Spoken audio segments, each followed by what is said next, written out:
All right, the next part. When you didn't show up to a class or you missed an assignment because you were out sick, right? Things happen. We get it. We're all human. We all know that this is not something that is brand new just because we're virtual, and it may be something we're having to deal with more. But guess what? Your missing work is still going to be in Skyward, and you are still going to be responsible for that.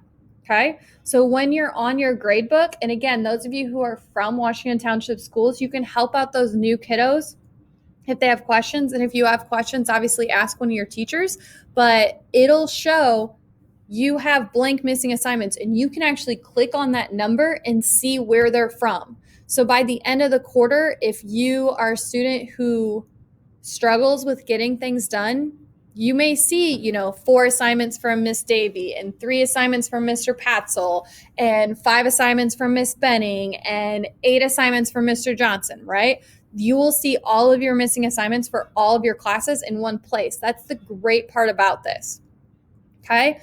The bad thing about this is sometimes if a teacher doesn't clear out the missing assignments at the end of the quarter, you're going to see those all year long. So make sure, and that's what it's saying with step 3, where it says show on current term only. That's going to help you to not try to be looking at assignments that may be too old and that don't count anyway. All right. So that's how you find your missing assignments. And again, if you are an awesome student, you keep up with your work, you don't really need to worry about that. The only time you're going to have that issue is if you're out of town or something happens at home where you can't do an assignment and the teacher grades it and then you have to turn it in late. Okay. And that again is just going to be one of those things where you'll have to talk to your teacher about how to make up work, and if you're absent, how many days you'll get and all that stuff. But this is where you're going to find it in Skyward. Okay. So the codes. So you may see codes in there.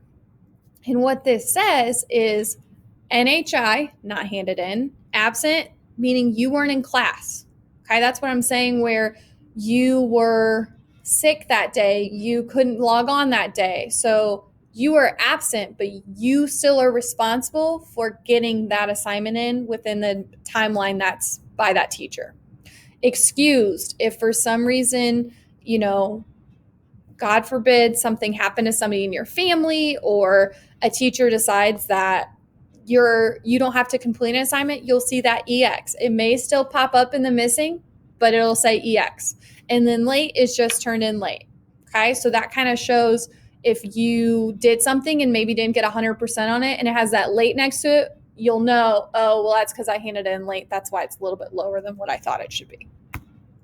Okay, all teachers in all classrooms in this building in Northview Middle School is going to be summative 70%, informative 30%.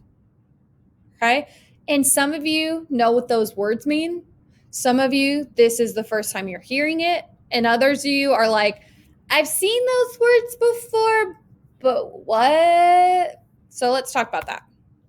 Summative is assessments, tests, quizzes, projects, essays, big things, right? Those things that may take a hot second, that are worth more points, that is, evaluating what you know after you've learned something.